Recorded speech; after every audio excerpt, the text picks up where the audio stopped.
You look up, and nothing looks familiar. Not one tree, not one hill, not one shape in the landscape that matches what you remember seeing an hour ago. Your heart rate spikes before your brain even catches up to why, and then it hits you. You don't know which way camp is. That feeling, the one building in your chest right now just hearing this, is one of the oldest fears your species has ever carried. And for most of human history, it wasn't a bad afternoon. It was a death sentence with a countdown attached. Here's the number that should scare you. Search and rescue data from modern wilderness cases shows that a lost, panicked person with no training can die from exposure, dehydration, or a fall within 24 hours.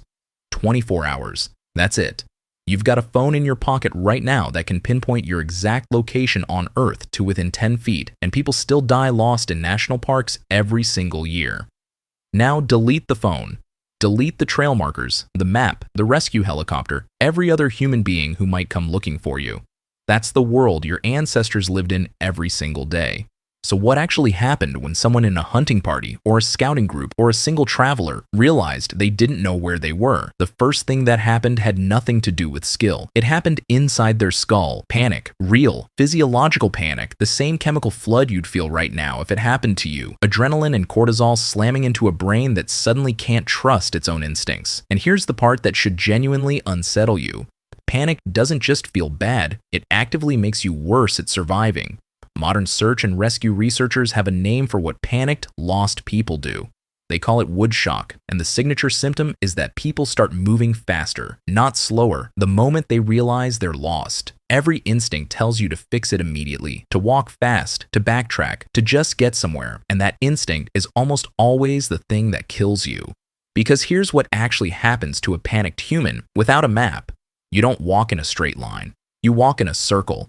Researchers have tested this directly, blindfolding people and asking them to walk straight across open ground. Without a visual reference point, like the sun or a distant landmark, human beings drift in a loop almost every single time, often ending up within a few hundred feet of exactly where they started, hours later, exhausted and no closer to safety. Your body physically cannot walk a straight line without something to aim at. Ancient humans knew this, even if they didn't have the lab data to prove it, which is exactly why the first survival skill wasn't walking faster. It was stopping completely. Anthropologists studying modern hunter-gatherer groups, people who still navigate without any modern tools, have documented this response over and over. The moment a Juhwansi tracker or a member of an Aboriginal Australian community suspects they're disoriented, they stop, not for a second, sometimes for hours. They sit, they breathe, and they force the panic to burn off before making a single decision. Because a calm person remembers details. A panicked person only remembers fear, and once the panic passed, the sky became the map.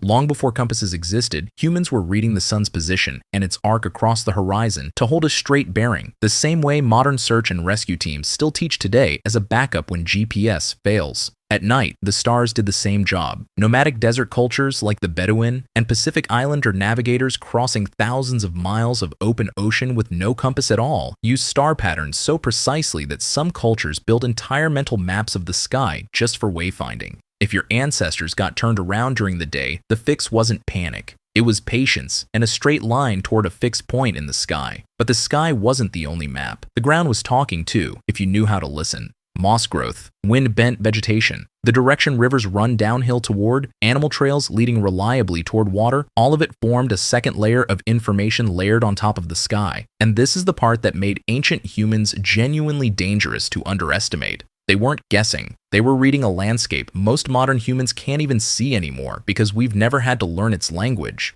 And if none of that worked, if the clouds rolled in and the landmarks stayed unfamiliar and hours turned into a full day, the final strategy wasn't movement at all. It was sound and fire, a raised column of smoke by day, a visible fire by night, the loudest possible signal a human body could produce, because the group left behind was almost certainly doing the exact same calculation in reverse, scanning the horizon, listening for a voice, trying to find you before the cold did.